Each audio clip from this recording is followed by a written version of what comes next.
اگر اسی کی ہم نے ذمہ داری نہ دی، اس جسم کو ہم نے اسلام کے راستے پر نہ لگایا، تو سمجھ لیں کہ ہم آگے دعوت و دین کا کام اور اپنے بیوی بچوں کو اسلام کے راستے پر ہم گامزن نہیں کر سکتے۔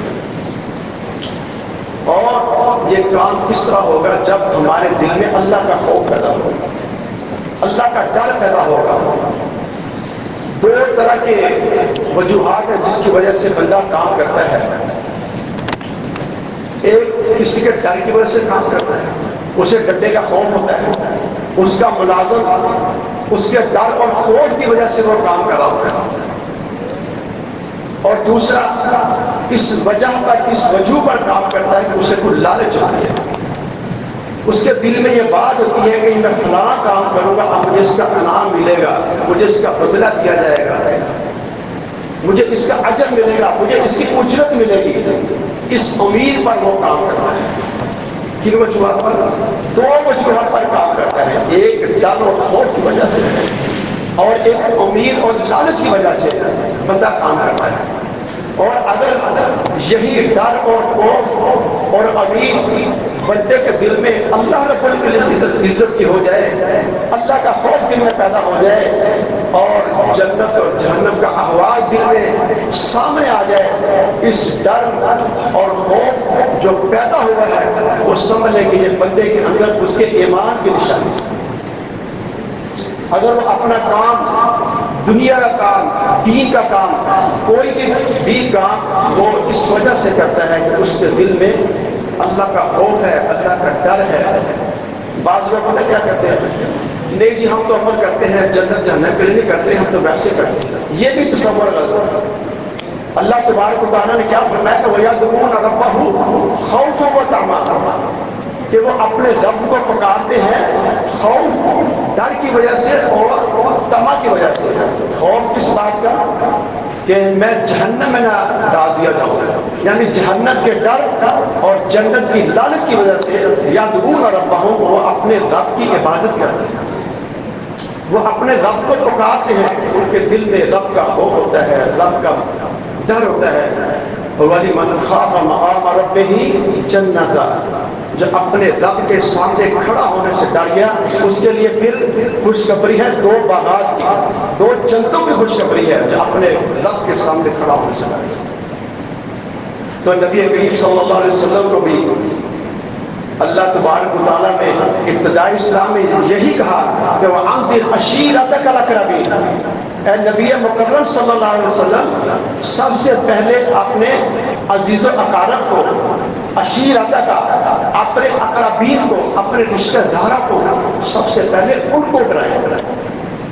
سب سے پہلے دعوت کا کام تھا، یہ نہیں کہ ہم 60 سمندر دور تو دعوت کے لیے چلے جائیں اور گھر دین کے در سے خالی ہو، گھر میں دین کا ماحول نہ ہو لیکن ہم باہر دعوت دیتے رہے۔ میرے بھائیوں یہ نہیں، نبی مکرم صلی اللہ علیہ وسلم کو اللہ تبارک تعالیٰ نے یہ بتلایا اور یہ حکم دیا کہ اے نبی کریم صلی اللہ علیہ وسلم اپنے گھر والوں سے دعوت کا آغاز کیے۔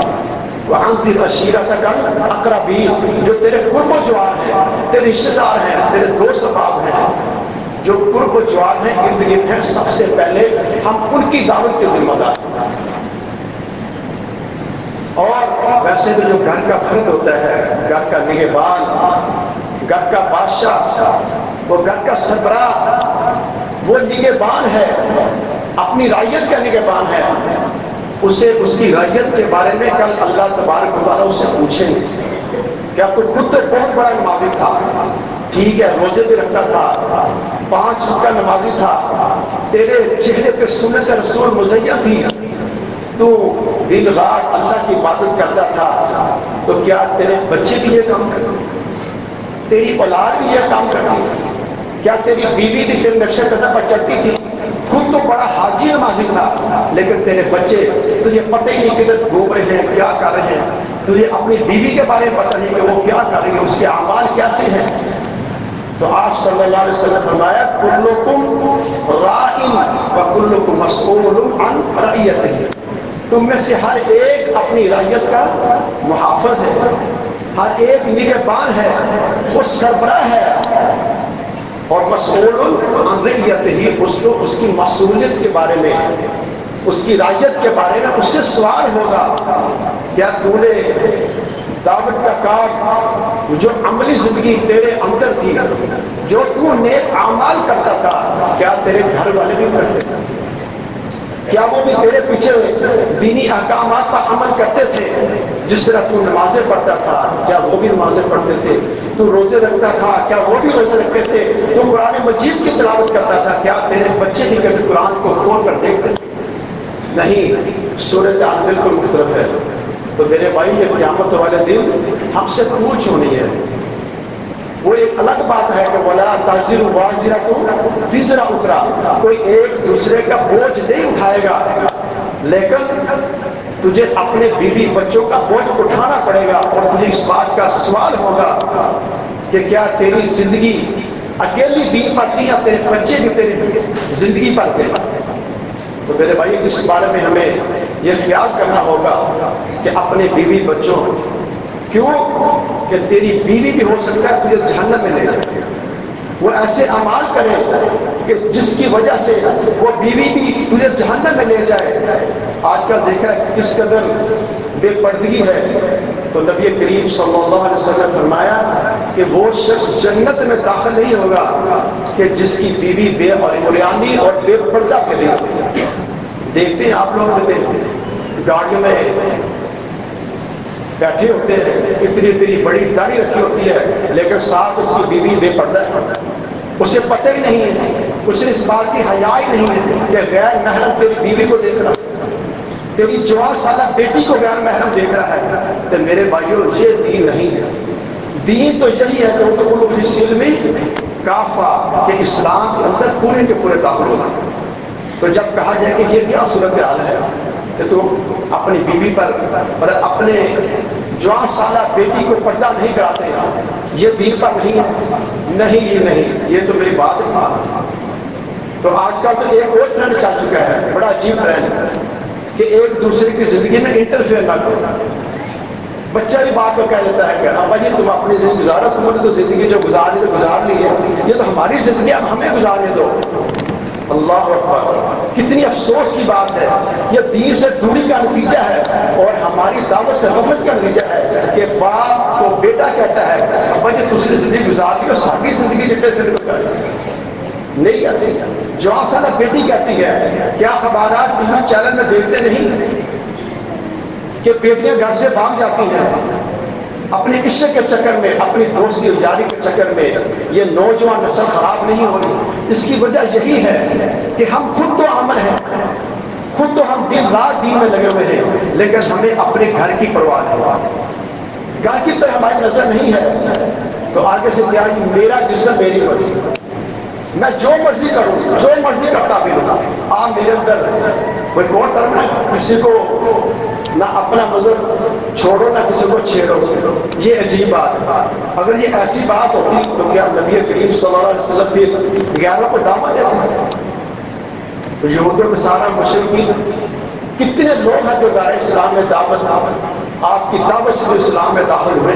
اگر ایسی بات ہوتی تو چھوڑو جی چھوڑو، جو جتنے لگا بس لگا رہنا تھا، تو نہ اپنا مذہب چھوڑو نہ کسی کو چھیڑو۔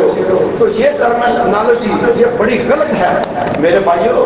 تم خیر امت، کہ تمہیں خیر امت کے لقب سے اللہ تبارک و تعالیٰ نے پکارا ہے کہ خیر امہ ہے، یعنی بہترین امت ہے۔ اور بہترین امت کس سے کہا گیا بہترین امت؟ کہ تأمرون بالمعروف وتنہون عن المنکر، کہ تم نیکی کی دعوت دیتے ہو اور برائی سے روکتے ہو۔ لیکن آج ایک اور صورت مختلف ہے کہ ہم ڈرتے ہیں، نیکی کی دعوت دیتے ہوئے ہم ڈرتے ہیں کہ کسی شادی اور بیاہ میں، کسی ایسی جگہ پر جہاں کوئی بنگڑا ہو رہا ہے، ناچ گانا ہو رہا ہے اور برائی سامنے نظر آ رہی ہوتی ہے، لیکن وہاں ہم اسے کہنے سے، اسے باز رکھنے سے ہم ڈرتے ہیں، کہتے ہیں نہیں بھی اسے روکیں گے تو یہ دوست ناراض ہو جائے گا، اسے روکیں گے تو رشتہ دار ناراض ہو جائے گا، فلاں ناراض ہو جائے گا۔ نہیں، دیکھیں شروع میں نبی صلی اللہ علیہ وسلم نے کیا کہا تھا کہ وہاں سے رشیدۃ الاقربین، جو تیرا سب سے زیادہ قریبی ہے وہ مکلف دعوت ہے، اس کو آپ نے دعوت دینی ہے، اس کو روکنا ہے، برائی سے کچھ کو منع کرنا ہے. کیوں؟ قیامت والے دن اس کی رعیت کے بارے میں سوال ہوگا. جیسے باپ اپنے بچوں پر نگہبان ہے، اس کے بارے میں پوچھا جائے گا. الرجل راع، مرد جو ہے مرد، الرجل راع علی اہلہ، اپنے اہل پر. ایسے ہی المرأۃ راع علی اطفال، اپنے بچوں پر، اور والدہ اپنے بچوں پر. کیونکہ سب سے پہلے جو تربیت گاہ ہے وہ والدہ ہے. اطلب العلم من المہد الی اللحد، کہ علم حاصل کرو ماں کے گود سے قبر کی گود تک. تو کیا ثابت ہوا کہ سب سے پہلے جو والدہ کی گود ہے، والدہ کی گود سے بچے کی سب سے تربیت ہے. سب سے پہلی جو تربیت کیا ہے، یہ والدہ کی گود ہے. تو جیسے بڑوں نے لکھا ہے، ہم نے کتابوں میں پڑھا ہے کہ پہلی جو مائیں ہوتی تھی نا، وہ بچے کو ساتھ دودھ پلا رہی ہوتی تھی اور ہاتھ سے چکی چلا رہی ہوتی اور زبان سے قرآن کی تلاوت کر رہی ہوتی. یہ تھی پہلی مائیں. کیوں نہ پھر بچوں کی تربیت ہوتی. صورت عالم کی یہ تھی کہ وہ ہاتھ سے چکی چلا رہی ہے اور چھوٹے بچے کو دودھ بھی پلا رہی ہے، اور ساتھ اس کے منہ سے، اس کی زبان سے قرآن مجید کی تلاوت کر رہی ہے. تو بچے پر کیوں نہیں تلاوت کا اثر ہوگا؟ کیوں بچہ نہیں دین راہ نکلے گا؟ وہ دین پر نکلے گا. لیکن آج صورت حال بہت مختلف ہے. ابھی کسی دوست نے مجھے ویڈیو بھیجی کہ باہر کسی ملک میں وہ بچے جو ہے نا وہ احتجاجی مظاہرہ کر رہے ہیں. کس بات پر؟ کہ ہمارے والدین ہم پر دھیان نہیں دیتے، ہمارے لیے وقت نہیں نکالتے. وہ سارا دن موبائل، ٹک ٹاک، یہ ویڈیوز یہ دیکھتے رہتے ہیں اور بچے باہر. 7ویں 8ویں سال کے بچوں نے احتجاجی مظاہرہ کیا ہے کہ ہمارے والدین وہ خود تو ٹی وی چینل سارا دن وہ موبائل پہ ٹک ٹاک دیکھتے رہتے ہیں اور ہماری طرف ان کا دھیان نہیں. کیسی صورتحال ہے؟ بچوں کو پتا کیا منع کرے، یہاں تو آوا کاوا بگڑا پڑا. تو میرے بھائیوں، اس وقت تک ہماری نجات نہیں ہونی کہ جب تک ہم اپنے ساتھ اپنے بیوی بچوں کو بھی اس آگ سے بچائیں کہ وقودھا الناس والحجارہ، کہ جس کا ایندھن کون ہوں گے؟ لوگ اور پتھر ہوں گے. ایک تو عام پتھر بھی کہا ہے علماء نے. مدرس نے یہ بھی لکھا ہے کہ وہ بت جو پتھر کے بنے بت تھے، انسانی شکلوں کے جیسے بت بنائے جاتے تھے، ہندوستان میں ہے کروڑوں خدا نے بنائے ہوئے ہیں. ان بتوں کو، پتھر کے بتوں کو بھی آگ میں جہنم میں دھکیل دیا جائے گا، اور اس کی وجہ سے لوگوں کی وجہ سے، لوگ بھی جہنم میں، پتھر بھی جہنم میں، اس کی وجہ سے آگ بڑھائی جائے گی. تو میرے بھائیو، اس سے بار بار اللہ تبارک و تعالیٰ نے تنبیہ کی ہے کہ قوا انفسکم واہلیکم نارا، اپنے آپ کو بھی اور اپنے اہل و عیال کو، اپنے گھر والوں کو، اپنے بیوی بچوں کو، سب کو اس آگ سے بچاؤ کہ جس کا ایندھن لوگ اور پتھر ہو. تو میرے بھائیو، یہ بڑا سخت معاملہ ہوگا، آخرت کا بہت سخت معاملہ ہوگا کہ ہمیں اس سے بچنا ہوگا. ہمیں اپنی زندگی اسلام کے مطابق گزارنی ہوگی. ہمیں دیکھنا ہوگا کہ ہم کس ڈگر پر جا رہے ہیں اور ہمارے بچے کس ڈگر پر جا رہے ہیں. ایک دن نبی مکرم صلی اللہ علیہ وسلم تشریف فرما تھے، صحابہ کرام ہی بیٹھے ہوئے تھے. ایک زوردار آواز آئی، زوردار دھماکہ ہوا. صحابہ حیران ہو گئے. نبی کریم صلی اللہ علیہ وسلم پوچھا، اے میرے صحابہ، یہ کیا ہے؟ کس چیز کی آواز ہے؟ تمہیں اس کا علم ہے یہ کس چیز کی آواز؟ صحابہ نے کہا، یا رسول اللہ، اللہ اس کا رسول بہتر جانتا ہے، ہمیں اس بات کا علم نہیں ہے کہ کس چیز کی بات ہے. نبی کریم صلی اللہ علیہ وسلم نے فرمایا کہ یہ پتھر آج سے 70 سال پہلے جہنم میں گرایا گیا تھا، آج 70 سال بعد اس کی گہرائی میں گرا ہے. وہ 70 پتھر گرتا رہا، اتنی گہری جہنم ہے کہ 70 سال بعد ایک پتھر اس کی تہہ میں پہنچا. اور اس کے تو الگ پھر جہنم کے عذاب کے واقعات انشاءاللہ کہ موقع ملا تو جنت اور جہنم کے احوال آپ بھائیوں کے سامنے رکھیں گے. آج ہم نے صرف یہ اشارہ کرنا ہے، آپ کے ذہن میں یہ بات ڈالی ہے کہ جہنم کی کس قدر ہولناکی ہے، کس قدر اس کا عذاب ہے. تو اس کے اوپر جو فرشتے لگائے گئے ہیں، جو فرشتے مقرر کیے گئے ہیں، تو وہ رب کے حکم کی کوئی نافرمانی نہیں کرتے. وَيَفْعَلُونَ مَا يُؤْمَرُونَ، اور وہ پھر کر گزرتے ہیں جو ان کو حکم دیا جاتا ہے. وہی کام کر گزرتے ہیں کہ جو ان کو حکم دیا جاتا ہے. وہ اتنے خوفناک، طاقتور، بڑے بڑے فرشتے کہ اتنے اتنے بڑے ان کے کندھے لمبے کندھے کہ 500 سال تک کی مسافت چلا جائے تو اتنے بڑے صرف فرشتے ان کے کندھے ہیں، جو اس کے اوپر جہنم کے دروغے ہیں۔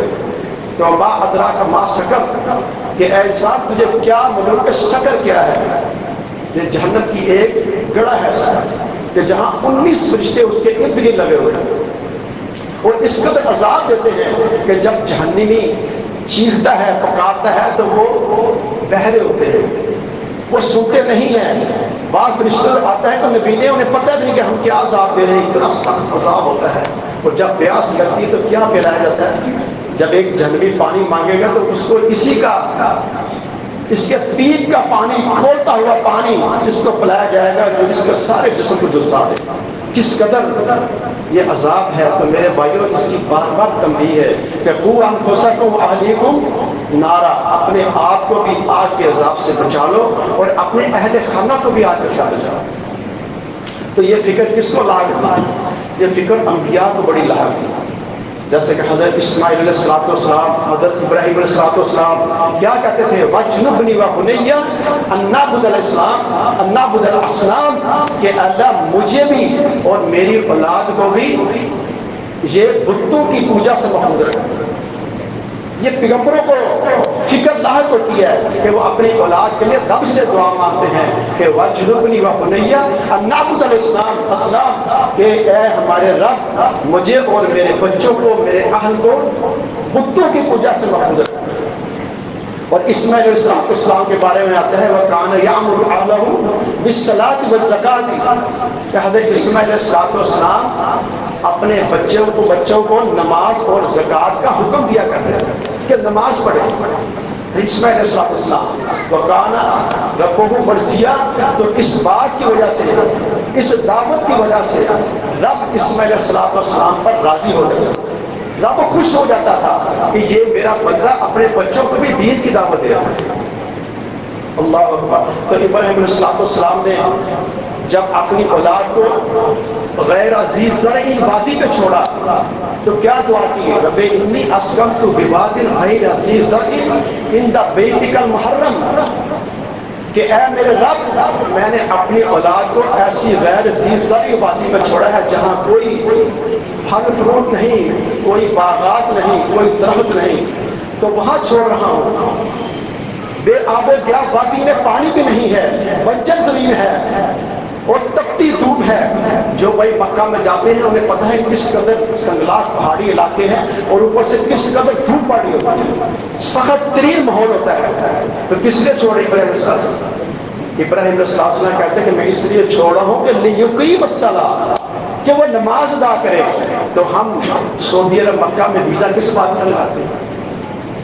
ہم ویزے کے لیے بھاگتے ہیں سعودیہ کے لیے، مکہ جانے کے لیے کہ وہاں کا ویزا مل جائے، کس لیے؟ کہ نوکری کے لیے، ہمیں کوئی اچھی نوکری مل جائے۔ تو ابراہیم علیہ السلام نے اپنی اولاد کو مکہ کس لیے چھوڑا؟ کہ لیقیم الصلاۃ، کہ وہ نماز ادا کرے، یا اللہ تیری عبادت کرے، تیری بندگی کرے، تیرے راستے پر چلے۔ پھر کیسا بچہ پیدا ہوا؟ اسماعیل علیہ السلام ایسا فرما بردار بچہ پیدا ہوا کہ جب قربانی کا وقت آیا تو کیا کہا کہ ابا جان یا ابت افعل ما تؤمر ستجدنی انشاءاللہ من الصابرین۔ کتنا فرما بردار بچہ پیدا ہوا۔ یہ انبیاء کی دعا کا نتیجہ ہے۔ یہ دعائیں کرتے ہیں تو کیا کہتے ہیں اسماعیل علیہ السلام؟ اے ابا جان آپ کر گزریے جس بات کا آپ کو حکم ہوا ہے، آپ چھری چلا دیں، میری زبان سے، میری آواز سے آہ بھی نہیں نکلے۔ اتنا فرما بردار بچہ۔ یہ دعاؤں کا نتیجہ ہے۔ اپنے رب سے اپنی اولاد کے لیے، اپنی بیوی بچوں کے لیے، گھر والوں کے لیے، صرف یہی نہیں جو آپ کے گھر میں جو آپ کا نوکر چاکر ہے اس کی بھی ذمہ داری آپ پر عائد ہے۔ اس کے بارے میں پوچھا جائے گا کہ خود تو نماز کے لیے آ گیا تھا، کیا تیرا نوکر تو گھر میں بیٹھا ہوا ہے، یہ گھر کا کام ختم کر لیں، کوئی بات نہیں، نماز بعد میں پڑھ لیں۔ نہیں میرے بھائیوں، اس کی ذمہ داری بھی آپ پر عائد ہوتا ہے، اس کے بارے میں پوچھا جائے گا۔ تو میرے بھائیوں یہ اولاد یہ تمہارے لیے صدقہ جاریہ ہے۔ نبی کریم صلی اللہ علیہ وسلم نے فرمایا کہ جب انسان دنیا سے چلا جاتا ہے تو اس کے تمام اعمال منقطع ہو جاتے ہیں، صرف 3 اعمال اس کے جاری رہتے ہیں، اس کا وہ صدقہ جاریہ اس کے لیے بنا رہتا ہے۔ ایک تو وہ ایسا کام کر جائے، صدقہ جاریہ، مسجد بنا جائے، کوئی ایک مسلح مسجد بنا جائے، وہ جب تک اس پر ایک بندہ نماز پڑھتا رہے گا اس کو اس کے نامہ اعمال میں اس کے اجر میں اضافہ ہوتا رہے گا۔ کوئی پانی، کوئی نلکا پانی کا لگا دیا، کوئی ٹینکی لگا دی، کسی مسجد میٹر لگا دیا، پنکھے چل رہے ہیں، نمازی کو فائدہ ہو رہا ہے، یہ ہمیشہ ہمیشہ کے لیے اس کے صدقہ جاریہ بنتا ہے۔ تو یہ صدقہ جاریہ کام ہے۔ دوسرے نمبر پر ایسا علم، العلم ينتفع به، کہ ایسا علم جس سے دوسرے کو نفع پہنچے۔ دین کا علم اور دنیا کا علم دونوں علوم ذکر ہیں۔ اگر کسی کو قاری بنا دیا، حافظ بنا دیا، عالم بنا دیا، تو اس کو نماز پہ لگا دیا۔ حضرت علی رضی اللہ تعالیٰ عنہ کو نبی کریم صلی اللہ علیہ وسلم فرمایا کہ اے علی، اگر تو ایک شخص کو بھی سیدھے راستے پر لگا دے گا تیرے جنت جانے کے لیے یہی کافی ہو جائے گا۔ تو بڑا اجر ہے کسی کو سیدھے پہ راستے پر لگا دینا، کسی کے چہرے پر اسوہ حسنہ، نبی کریم صلی اللہ علیہ وسلم کی پیاری سنت رسول داڑھی مبارک کو رکھا دینا، یہ بھی اس کے لیے صدقہ جاریہ بن جائے گا۔ کسی نے مجھے داڑھی رکھائی تھی، یہ سنت رسول ہے کہ جب حضور کے سامنے پیش ہوں گے تو کس چہرے کے ساتھ پیش ہوں گے؟ تو کیا نبی یہ نہیں کہے گا کیا یہ میرا امتی ہے، یہ کس شکل میں آیا ہے؟ تو میرے بھائیوں کوشش کریں کہ ہمارے چہرے پر، اور رمضان مبارک کا مہینہ جا رہا ہے، ہم اپنے رب سے عہد کریں، یا اللہ جو پچھلے 11 ماہ میں ہم نے غلطیاں کی ہیں، کوتاہیاں کی ہیں، تیری نافرمانیاں کی ہیں، ہم مسلسل نافرمانی کرتے رہے، یہ داڑھی مڈاتے رہے، آج کے بعد ہم اس سے وعدہ کرتے ہیں، عہد کرتے ہیں، یا اللہ ہم اپنے چہرے پر سنت رسول کو ذکر کریں، یہ وعدہ کرتے ہیں۔ تو میں کیا عرض کر رہا تھا کہ ایک وہ راستہ ہے جو کسی کو دین کے راستے پر لگا، اور تیسرے نمبر پر نیک بچہ، ولد صالح، کہ نیک اولاد یہ بھی صدقہ جاریہ ہے، کہ وہ تیرے لیے تیرے مرنے کے بعد تیری مغفرت کی دعا کرتا ہے۔ نبی مکرم صلی اللہ علیہ وسلم فرمایا کہ قیامت والے دن ایک بندے کے اجر میں اضافہ کر دیا جائے گا، تو وہ بندہ رب سے سوال کرے گا یا اللہ میرے اجر میں یکدم نامہ اعمال میں اضافہ ہو گیا، یہ کیا وجہ بنی؟ تو اللہ تعالیٰ اسے بتلائیں گے کہ تیرا پیچھے جو تیرا نیک بچہ ہے اس نے تیرے لیے مغفرت کی دعا کی ہے، آج تیرے نامہ اعمال میں تجھے ایک درجہ اوپر کر دے گا۔ ہمارے بزرگ میرے استاد محترم عبدالغفار مدنی صاحب یہ ایک حدیث ایک خواب کسی کی سنایا کرتے تھے کہ مجھے دوست نے خواب سنائی ہے کہ جس کے پہلے سے بزرگ دنیا سے جا چکے ہیں، تو جنتوں میں ہیں 3 بزرگ ہیں، مسند لگی ہے جنت میں، مسند لگی ہے اور نیچے کلیم بچھا ہے، اور ایک جو ہمارا بڑا بزرگ ہے وہ اوپر مسند پر تکیہ لگائے ہوئے موج میلے کے ساتھ بیٹھا ہوا ہے، اوپر بیٹھا ہوا ہے، اور بقایا 2 بزرگ نیچے کلیم پر بیٹھے ہوئے ہیں۔ کہتا خواب میں ان سے پوچھتا ہوں کہ کیا بات ہے آپ نیچے بیٹھے ہیں، وہ دادا جی وہ اوپر بیٹھے ہوئے، آپ بھی اوپر بیٹھے ہیں؟ تو وہ دونوں کہنے لگے جو اوپر مسند پہ بیٹھا ہے اس کی پیچھے نیک اولاد ہے، وہ پیچھے سے کمک بیچتی ہے، وہ پیچھے سے دعائیں کرتی ہے، اس کی دعا کا نتیجہ ہے کہ اللہ تبارک و تعالیٰ نے اس کی مسند پر تکیے پر ٹیک لگائے بیٹھا ہوا ہے۔ یہ نیک اولاد ہے۔ اگر ولد صالح اگر نیک اولاد ہے تو جہنم میں بھی کہتے ہیں کہ جہنم بھی عذاب ہوگا تو اس میں تخفیف ہوگی۔ یہ بھی ایک حدیث ہے کہ جہنم میں عذاب ہو رہا ہے، وہ ہلکا ہو گیا، اس میں تخفیف ہو گئی۔ پوچھے گا یا اللہ یہ کیا ماجرا ہے؟ تو اللہ کہے گا تیرا بچہ تیرے لیے یہ دعا کرتا تھا۔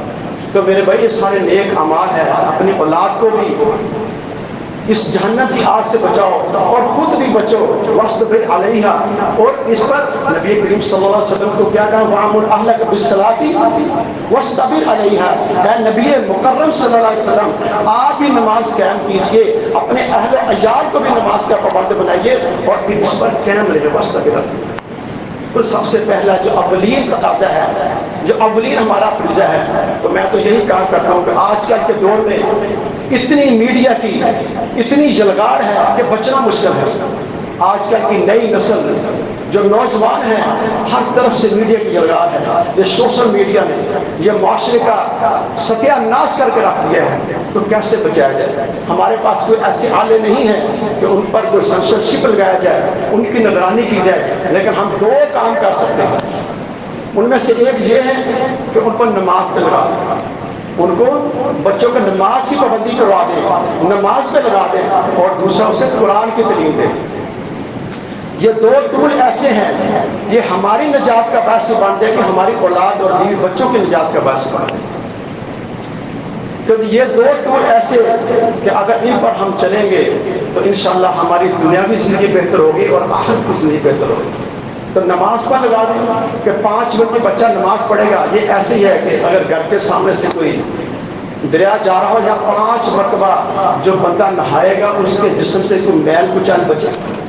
تو ویسے بھی نماز ان الصلاۃ تنہا عن الفحشاء والمنکر، کہ بے شک نماز بے حیائی اور برائی سے روکتی ہے۔ یہ میڈیا پر جو مرضی دیکھتا رہے، یہ سادہ ٹک ٹاک کرتا رہے، لیکن جب یہ نماز پڑھنے مسجد میں آ جائے گا ایک نہ ایک دن اس کو یہ نماز اس کی برائی سے روک دے گی۔ تو یہ قرآن کی تعلیم دوسرے نمبر پر جس کو قرآن کی تعلیم دے دیں گے اس کے دل میں رب کا خوف پیدا ہوگا، پھر وہ رب کے احکامات پر عمل درآمد کرے گا، پھر اپنی زندگی کو اسلام کے اصولوں کے مطابق گزارے گا۔ اور ہمیں بھی یہی حکم دیا گیا کہ ادخلوا فی السلم کافہ، اسلام میں پورے کے پورے داخل ہو جاؤ بھائیو۔ جیسے نبی صلی اللہ علیہ وسلم کی زندگی تھی، آپ صلی اللہ علیہ وسلم اللہ کے پیارے پیغمبر محبوب حضرت آمنہ کے لال حضرت محمد صلی اللہ علیہ وسلم ہماری زندگی کے لیے نمونہ ہے۔ ہم اپنی زندگی اسلام کے اصولوں پر گزاریں، اپنے چہرے پر داڑھی مزین کریں، اپنی شلواریں ٹخنوں سے ہمیشہ اوپر رکھا کریں۔ نبی کریم صلی اللہ علیہ وسلم کی اس کائنات کی سب سے خوبصورت حسن حسن یوسف دم عیسیٰ جد بیضہ داری آنچ روبہ ہمہ دار تو تنہا دار۔ نبی کی ذات آپ کا خوبصورت چہرہ اس کائنات کا سب سے خوبصورت چہرہ ہے، لیکن آپ کی شلوار کبھی ٹخنوں سے نیچے نہیں ہوئی۔ تو کوشش کریں میرے بھائیوں کہ ہم جب اسلامی احکامات ہیں ان کے اصولوں پر، ان کے سنہری اصولوں پر ہم پابندی کریں گے، ہم خود چلیں گے، اپنے نفس کو بچائیں گے، اپنی جان کو بچائیں گے، تو یقیناً ہمارے بچے بھی ہمارے پیچھے چلتے ہوئے اپنی جانوں کو بچائیں گے۔ کیا یہ بچہ، کیا یہ کوئی بات یا والدہ یہ برداشت کرے گی کہ وہ خود تو جنت میں ہو، اس کا بچہ جہنم میں جا رہا ہو؟ میرے بھائیوں یہ ایسا ہو نہیں سکتا کہ آج بھی ہماری حالت یہ ہے کہ بچہ نظروں سے اوجھل ہو جائے تو ہم دن رات پریشان ہوتے ہیں، ڈڈورا پھرتے ہیں، اس کو ڈھونڈتے ہیں، لیکن کیا جب ہم جنت میں چلے جائیں گے تو ہمارا بچہ جہنم میں جا رہا ہو، خامد جنت میں ہو، بیوی جہنم میں ہو، یا بیوی جنت میں ہو، خامد جہنم میں ہو؟ میرے بھائیوں ایسا نہیں ہو سکتا۔ ہم سب پر ایک دوسرے کی ذمہ داری عائد ہوتی ہے کہ بلغوا عنی ولو آیا، ہر ایک دوسرے کو ہم دین کی دعوت دیتے رہیں۔ اللہ تبارک و تعالیٰ سے دعا ہے کہ ہمیں دین کے نقش قدم، اللہ اس کے رسول کے نقش قدم پر چلنے کی توفیق عطا فرمائے۔ وآخر دعوانا الحمد للہ۔